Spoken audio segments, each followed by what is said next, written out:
Allahu Akbar. Allahu Akbar. Hayya ala salah. Once again, I rise, giving Allah subhanahu wa ta'ala the highest of praise and the highest of honors to his holy and divine prophet, Noble Drew Ali. I would like to extend those honors to the forerunner, the Honorable Marcus Mosiah Garvey, who did warn and stir up the nation.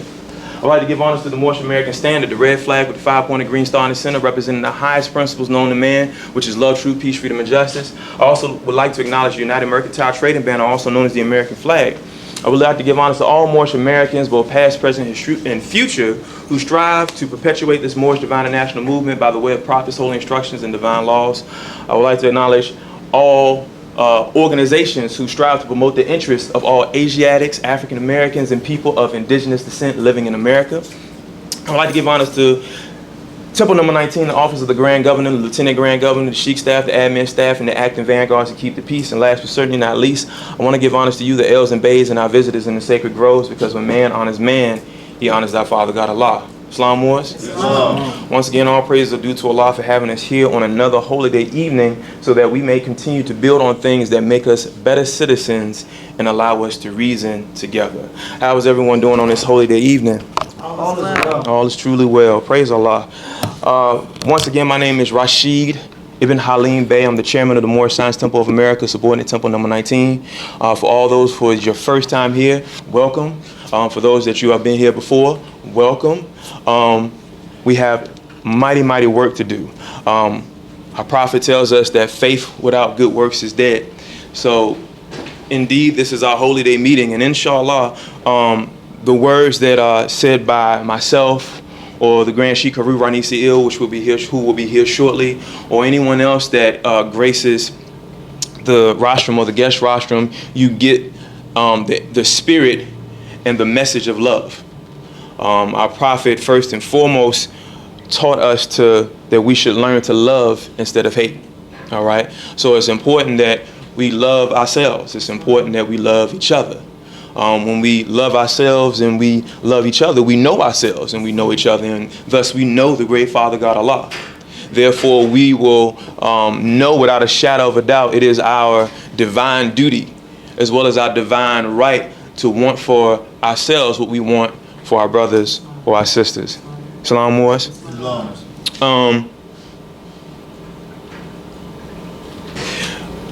Earlier, while preparing for this holy day evening, I listen to certain things. Sometimes I listen to jazz music. Sometimes I listen to African drums. Sometimes I listen to the lute. And then often I listen to messengers and people who came before me, people who spoke before me, who spoke on similar things that that affected the state of the Asiatic or the so-called Black and African American living back then, and which even plagues us today. And this evening, as scrolling down my playlist, I came across a speech by the Honorable Dr. Martin Luther King. And the topic of his lecture was the two Americas. How many of us heard of that speech before, the two Americas? Okay. For those who have not heard the speech about the two Americas, I recommend that you look it up for those who are taking notes. In a nutshell, Dr. King talks about the two Americas. That there's one America which we live in, that all is well. People are striving for success. They are reaching success. They are helping each other achieve that success. And thus, idealistically rather, they live in a perfect world. They're living the essential and proverbial American dream.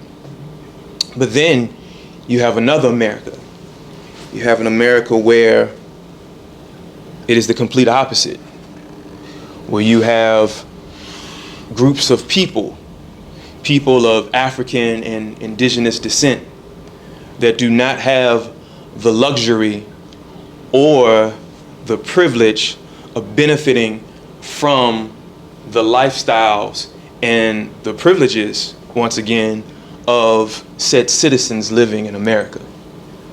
Now, we can chalk it up to so many elements. We can chalk it up, of course, first and foremost, to coming over here involuntarily being enslaved. We can chalk it up to the fact that we were not cultivated as a people being enslaved, that we have suffered a level of post-traumatic stress disorder. What some would also call, not just that, the word skips my mind, pardon yourself. We also suffer from many psychological illnesses. Those things permeate, those things pass on from generation to generation. The word I was looking for was Stockholm Syndrome. That goes through our DNA. We are indirectly exposed to those type of environments. Here's an example. You have two parents attending a PTA meeting. You have a European parent, mother. You have an Asiatic mother. Asiatic mother compliments the European mother and says that your child is doing wonderful, your child is doing great, straight A student. And the European mother, she compliments the fact that her child is doing very well, etc., etc. But then the European mother, she thinks for a moment and she's like, well, wait a minute. Your Asiatic child is doing just as well, even better than my child. And in most cases, the Asiatic mother said, well, you know, he still gets on my nerves. He's a pain in the, still does. Where does that come from? It is said that when we were enslaved physically, that when the overseer would come up to the mother of the child that was also enslaved and said, well, you got a good worker. You got a good cotton picker. He's going to grow up to be a strong young man. It said that the mother, out of defense for her child and her children, says, well, oh no, he's less than. He's really not that good. He's not as fast as you think he is. He's not as smart as you think he is. It was a defense mechanism. It was a mechanism used for protection, a way for the mother to protect her child from the dangers of separation, from the dangers of not being able to instill a legacy that was passed on generations before her. And to a certain degree, that goes on today. When we talk about the idea of nationality, I cannot stress this enough. And this is the Holy Day meeting, so you're going to hear this. You're going to hear this concept throughout the lectures of the Moorish Science Temple of America, specifically Temple number 19. Nationality is quality of character. We cannot change anything on the surface of our condition until we change quality of character. We would like to think when we get this, when and if we get this reparations, that all will be well. We thought back then, 40 acres and a mule, things would be all well. But when you have not changed the psychological and mental condition of a person that has been considered less than for over 400 years, we will still suffer from the Negro problem. We will continue to suffer from the Negro problem until we understand that our moral, that our spiritual condition needs to change. This is why we have the Holy Day meetings in the Moorish Science Temple of America. It states that Friday is our holy day because on a Friday the first man was formed in flesh, and on a Friday the first man departed out of the flesh and ascended to his Father God Allah. So when we talk about that day on which man was formed, we talked about this in our Sunday school session. Friday is the day of Freya. Freya comes from the old Freya. We know Freya being Thor's mama. But Freya comes from the old Sanskrit Priya, meaning love. So when we talk about Friday being the holy day, because it is the day of love. It is the day on which man was formed out of love. And it was on that day that he also ascended to his Father God Allah out of love for the High Father. Ascended to a higher mind state, a greater mind state. A greater mind state of love. So when we talk about spiritual and moral values, that has to be first and foremost corrected. How are you engaging with your brothers or your sisters next to you? How much are you willing to sacrifice for them? How much are you willing to invest in them? Those that are familiar with with traditional African spirituality, we are, and even some that are familiar with the Abrahamic form of spirituality, there are certain degrees of quote unquote sacrifices. But do we really understand the arts and the science of a sacrifice? Because the arts and the science of the sacrifice is that you're taking a part of you and you're extending it to someone else, to something else, in hopes that you will get a equal or better return. It is an even exchange, or it is an exchange for even or greater purposes rather. So when we talk about what needs to be done in the quote unquote black community, how much are you putting in to said community? How much are you saying, or how much are you investing in yourself? How much are you investing in others? Because we have the mind state, once again, of individuality. I'm not going to worry about what's going on with this brother right here, with my own next door neighbor. I have to be concerned about what's going on with me. Not knowing that no man lives alone. He is bound by cords to every living thing. Love and unity. Salvation, Allah, unity.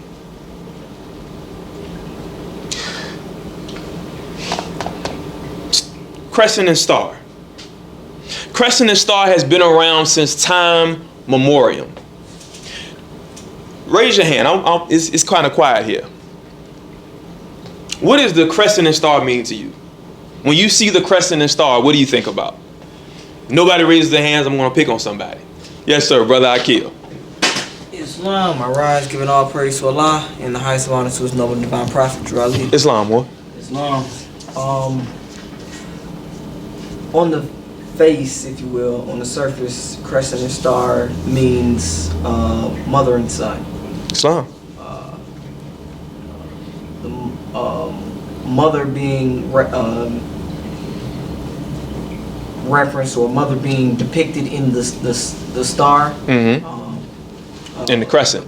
Well, in the crescent. Mm-hmm. My bad. Mm-hmm. In the crescent, because the crescent or the moon in general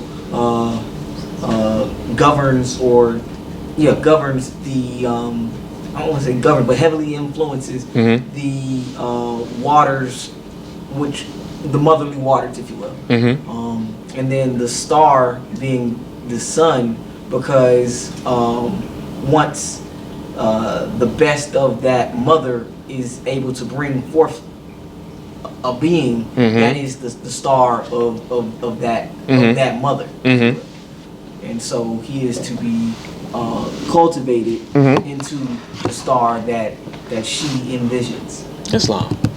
Or, as she envisions when she delivers him into the world. Islam. Anyone else? Brothers? Sisters? I'm picking on y'all. I got a measure. Yes, fine. Is this fine? Okay. Yeah. Did you ever notice that in all depictions of the crescent and star, even with Aset and Haru, that the child is being cradled? Always. Always. All right? So, when we think of salvation, we're thinking of the importance of looking after your mother, your sister, your wife. Brothers had a discussion at the NOI meeting, and one brother had quoted the phrase, no nation can rise as high as this woman, quoted by the most honorable Elijah Muhammad. But when we love that phrase, but do we really break it down? Do we really listen to what is being said? It says, no nation can rise as high as this woman. So if the group of people if the nation in the woman itself and the woman within the nation are not both setting the standards, are not creating a type of character and a culture used, then the nation won't rise at all. The nation will not rise as high as this woman. That's the salvation. You understand what I'm saying? Allah. Who has the question? Somebody said Islam. Okay, all right. Then we have Allah. Allah, the Father of the universe, Father of love, truth, peace, freedom, and justice. All right? Don't get spooked out with Allah. Allah means the deity. Deity is synonymous with the divine. We use that word all the time in the conscious community. I know a brother right now named Divine. Divine is dealing with nature. Divine is dealing with all of Allah's creations. We have this all-seeing eye, which is a representation of Allahu Alam, Al-Alam or Al-Alim, the all-knowing. How do you become all-knowing? The same way that Allah has created the seven eyes of Allah. If each and every one of us knows something, then this body knows everything. You understand me? There's different levels of Allah that are within us. We contain the different attributes of Allah. Ar-Razaq, the protector. Raise your hand if you protect. Islam. Al-Fatiha. Raise your hand if you, by hook or by crook, you make a way.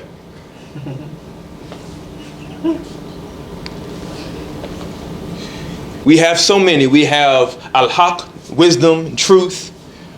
We have As-Salam. All of us want peace. Who doesn't want peace? So we embody all of the 99 plus attributes of Allah. Thus we are. Know thyself and thy Father God Allah.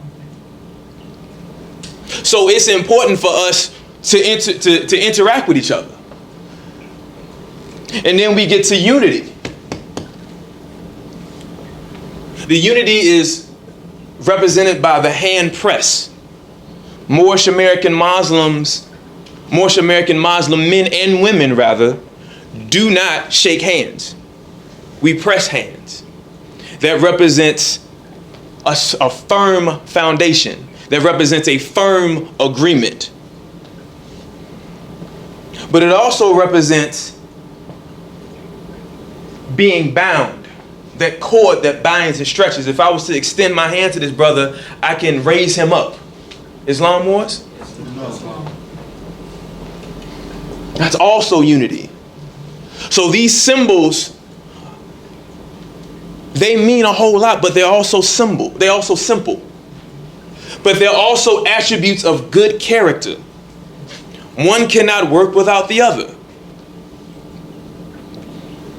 So when we talk about we have to do something, we have to do something to correct our conditions, to correct our situations, are we really doing it or are we really saying it? All right. But going back to the two Americas.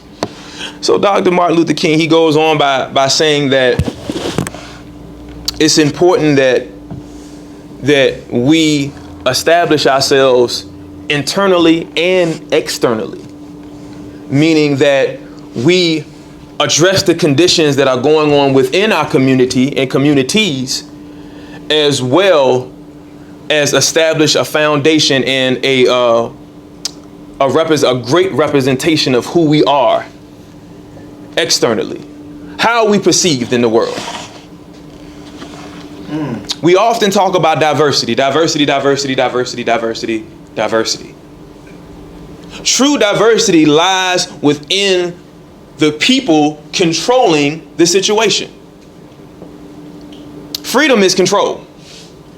Because what we're doing when we talk about diversity, we're wanting somebody else to fix that problem. I want diversity. Then I'm just going to sit back and wait for my choices. Those choices are not yours. There's this there's a documentary, a video documentary called Agents of Cool. And Agents of Cool, they basically talk about focus groups. How focus groups a long time ago was really meant to get an idea of what the people in the society wanted. But then as these focus groups continued to develop, they realized that they were wanting to be dictated to. So the corporations, if you will, decided that we're not going to use these focus groups to ask. We're going to use these focus groups to influence. And then it goes on through, certain examples of those things. But true control lies in the decisions that you make for your own people. Again, the investments that you have. So if you want something better for your own people, then you've just created a market. If you know that in all of the communities in Atlanta, Georgia, there's at least 20 potholes per community, you just started up a business because you can fix those potholes. You can get brothers together, get you some quickcrete, get you a contract with the state or the city, and you can cover up potholes. That I'm just coming off the dome. But these are examples of investing in your own, taking charge. Because when we wait for the state to do something, it's going to be a long and drawn out process. Because granted, truth be told, the state is waiting for us to do it as citizens.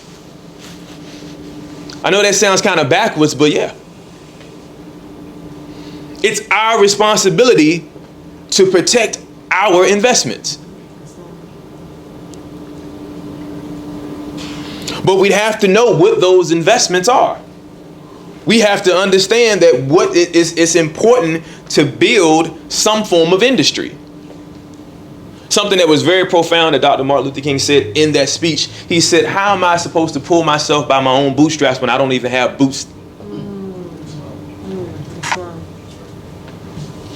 There was a movie with James Earl Jones in it, where he was a pastor. I can't recall the name of it, but in his sermon, he put his boots on one of the tables on the pulpit and said, y'all must think I look crazy with these boots without shoelaces. But until we produce our own shoelaces, I guess I'll be walking around here with no laces for my boots. And everybody shakes their head and laughs and whatnot, but I have yet to hear of any quote-unquote black-owned shoelace company. How many know a black-owned shoelace company, quote-unquote? How many knows a Asiatic or a black-owned toilet tissue company?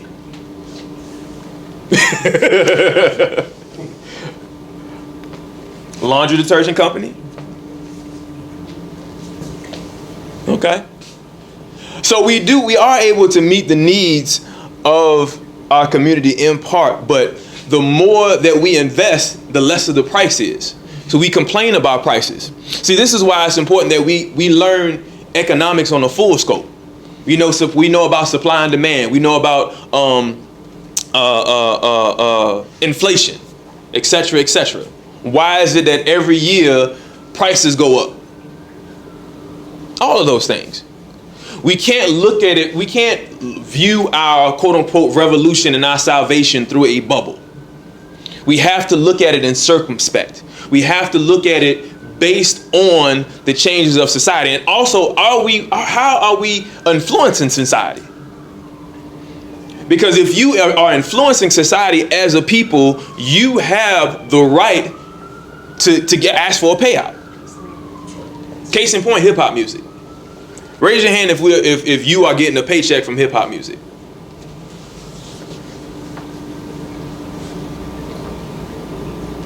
But it's yours. It started off with people that look just like you and I from the Bronx. Breakdancing, pop locking, and all that stuff. DJing, graffitiing, and all that stuff. That would be considered a gross national product for us. So we have to think about what is good for us. How do we fit in this thing? That's another thing about about the importance of what we do here in the Moorish Science Temple of America. We put you in society because right now we're out of it. We don't consider ourselves to be within society. You understand what I'm saying? When we think about society, oh, that's them over there. That doesn't concern me. When we say the Moors conquered Spain in 711, we automatically think it's a group of Arabs.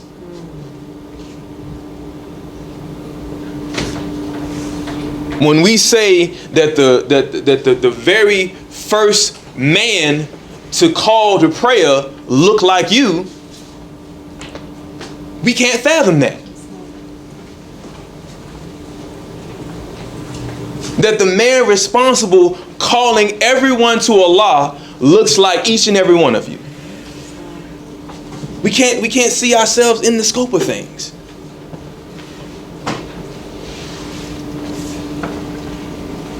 So when we are when we can't involve ourselves, we can't say well, we don't know of any of the inventors. Who knows who created the super soaker? Okay. What about the doorknob? What about the gear shift in your car? And this is simple stuff. But we don't think about who we are and what we've done. And what we're capable of doing.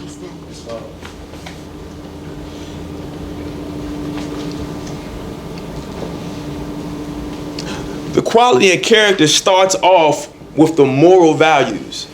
That's why our prophet gives us Islam. That's why our prophet gives us Islamism. Because the first part of character is peace. Peace is salvation.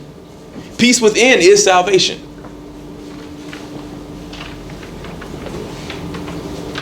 However you want to go about coming up with your peace or conjuring up your peace. But to know, the interesting thing is that you don't have to think about that on your own, because we have this thing called the Holy Quran of the Moorish Science Temple of America.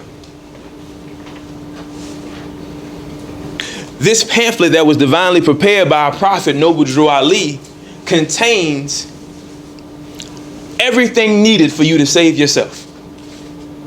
I'm going to say that again. The Holy Quran of the Moorish Science Temple of America contains everything you need to save yourself. Indeed. Come on, brother.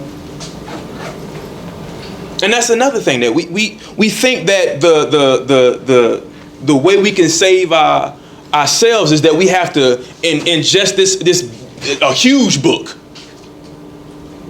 that's like what, 1,000 pages. What's the biggest book you have, Sheik? How many pages? About 1,000. About 1,000 pages. That your salvation lies within 1,000 pages. Our prophet said that's not possible. That's not needed. This Moorish Holy Quran fluctuates between 85 and 90 pages. 85 to 90 pages. And within that, it talks about you. It talks about love. It talks about justice. And it also talks about all of the ills that man goes through, the five foes of man. Because we have to address these issues. Our prophet says that we have five foes that we need to deal with. If we don't deal with those five foes, if we don't deal with the insufficiency of man, we don't deal with the inconstancy, if we don't deal with the weakness, if we don't deal with misery, if we don't deal with any of those things, then we will perish. We still suffer with those things. So no, this Moorish Holy Quran doesn't teach you how to bang on the white man. It's not going to do that. None of our literature is going to tell you that you need to bang on the white man. It's not going to tell you to rebel. It's not going to tell you to revolt. It's not going to tell you to riot. It's not going to tell you to do that. It's going to tell you to love yourself. It's going to tell you to protect what's yours. It's going to tell you to learn to know yourself. How many of us really know ourselves? How many of us really know our significant others, our brother and my sister? I share something with you. I have a younger brother that has been incarcerated for over 8 years. I haven't seen him for 8 years. The last time I saw him was 2012. The next time I will see him will be this year, 2 weeks from now. Praise Allah. Praise Allah indeed. But I gotta learn 8 years of this brother. But the love is still there. And the love, the mentality that I have, the love that I have for my brother is going to dictate my actions. Because he's out there cutting the food right now. He's been out for 8 years. He's cutting the food. But I love him. He calls me. He says, brother, I know. I got you. We're going to make sure that you stay out here so you can take care of your son, that you can leave a legacy. I know.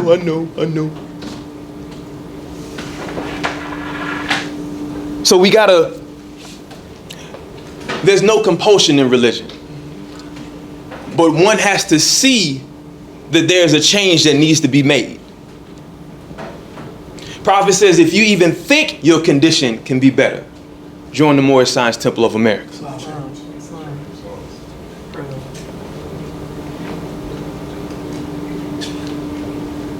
The thing that the European and Western society will fear most is the organization and the galvanization of the Asiatic living in America. Why is that? Do you know that there's a misnomer that the United States has a population of 75% European? You see the look on your face? 75% European. I'm sorry, 75% white. That's what they say.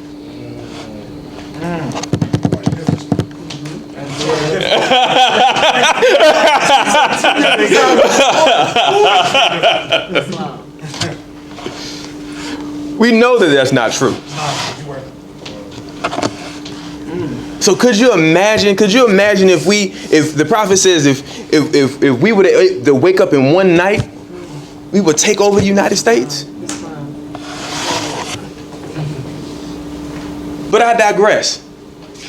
It was a process to get us in this situation, and it will definitely be a process to get us out of this situation. Are we willing to go through that process? And this is something that that the Sheik Rashid Ibn and myself have often asked by way of our good brother Sheik Rashid Ibn, is that it may not even happen in your lifetime. So this is the sacrifice that we're talking about. So are you able to sacrifice X amount of years of your lifetime for something that you may not even see? I may not even see a Noble Drew Ali Drive.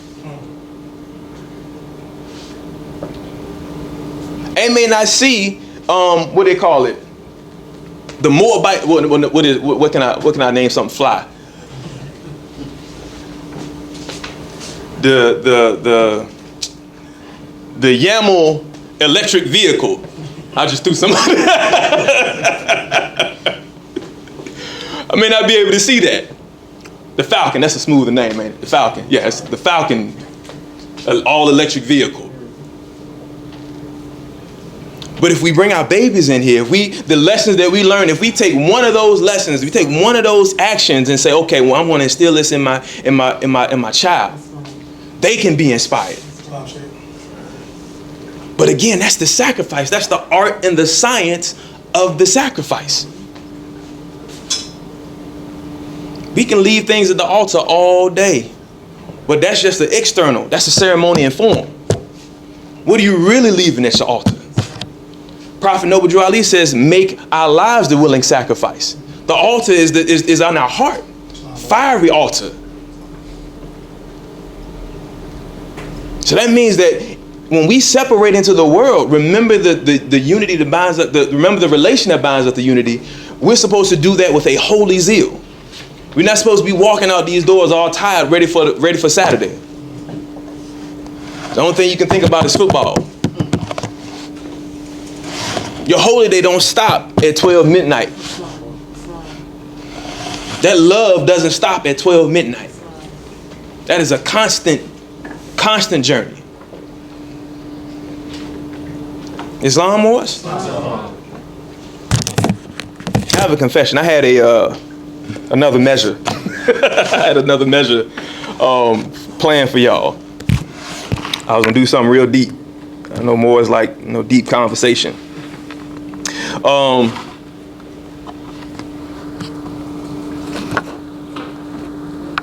I want y'all to write something down. And I'm gonna leave y'all with this. I want y'all to do some research. All right. There's gonna be a homework assignment. Homework assignment, right? This is a book called The Art of War. This is for the Moors of the Moorish Science Temple of America, Subordinate Temple number 19. This is homework for y'all.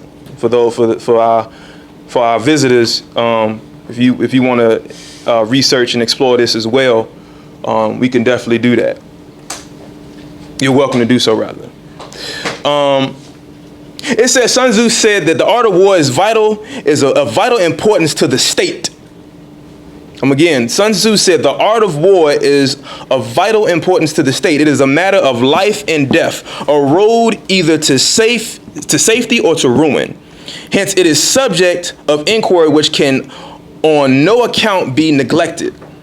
The art of war then is governed by 5 constant factors to be taken into account into one's deliberation when seeking to determine the conditions obtaining in the field. Now I can't front on y'all. I haven't been not a war ever, but I do know that there is definitely a spiritual and a psychological war going on, and I know that this is valid and truth is but one, because the 5 principles, if you will, are very similar to principles that are in our most holy Quran. One is the moral law. Prophet says our problems are largely social and economic, but in a profound sense they're moral and spiritual. So we got a moral law. Then the prophet says, then Sun Tzu says another principle is heaven. Prophet says, seek ye first the kingdom of heaven. Say it again more. And all of the things will be added unto Islam. That's right. Then we talk about earth, salvation, protection of land, and knowing your terrain. The sun of society, social duties. All right. Then you have the commander, master and servant, magistrate and subject. For those that want to be leaders, they first got to learn how to follow. That's fine. Method and discipline. Man needs a pattern in their lives. All right. So for us to really, these are principles of nationality. These are principles that build quality and character. These things cannot be achieved. What we want out here cannot be achieved unless we pursue under these principles. It's not going to happen. If we all come in with a specific agenda outside of what the prophet had given to us, then there's going to be a problem. I want us to think for a minute what you came here for. All right. Now, think about how the Moorish Science Temple of America can assist you with that journey. Now think about how whatever you came here for can benefit this Moorish Divine and National movement. Because if what your purpose is can't benefit this Moorish Divine and National movement, can't benefit your brother or your sister or your babies, then it is for naught.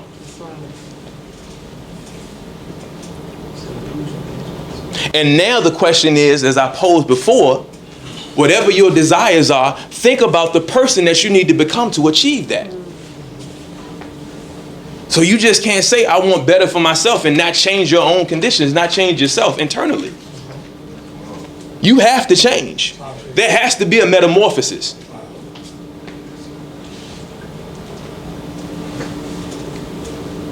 So family, I appreciate y'all. Y'all feeling good on a Friday? Praise Allah, praise Allah. This is a holy day, all right? Man ascends to Allah. It says in the Moorish Holy Quran that on a holy day, or on the holy day, Jesus was by the river and he meditated, he reflected. It says that reflection is the business of man. The sense of state is his first duty. So what is the sense of your current state or status? For those who, who come from, said alternate, more science teachings. Status. But your status depends on your state of mind and your state of being. That changes your status. If you're conducting yourself less than, then your status won't change. So consider what your state is. Consider your individual state. Consider the state of your own people. And how can you affect that change? Islam wars? Allahu Akbar. Allahu Akbar. Hayya ala salat.